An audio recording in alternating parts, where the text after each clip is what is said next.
সকাল থেকে শরীরটা প্রচণ্ড খারাপ, তাই আর বাড়িও যেতে পারিনি, অফিসও যেতে পারিনি।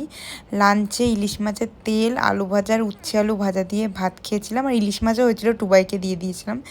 তারপর সন্ধেবেলায় নয়, 8টা-9টার দিকে চলে এসেছিলাম বাড়ি। এসেই প্রথমে ঝুমুকে একটু ডিস্টার্ব করলাম আর ঝুমুর সাথে গল্প করলাম।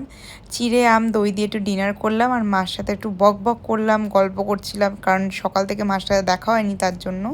তারপরে ঘরে ঢুকে দেখি সাইড টেবিলের উপরে একটা পার্সেল পড়ে আছে, যেটা খুলে অলরেডি মা দেখিয়েছে। বোনের ঘরে গিয়ে বোনকে বললাম একটু ক্যামেরাটা ধর, তো বোনটার ক্যামেরাটা ধরলো। প্রথমেই পেলাম একটা বিল আর ক্যাটলিনের বক্স। এই কানের দুলটা আমি দেখে বুঝতে পেরেছি, সুন্দর প্যাকেজিং করা ছিল।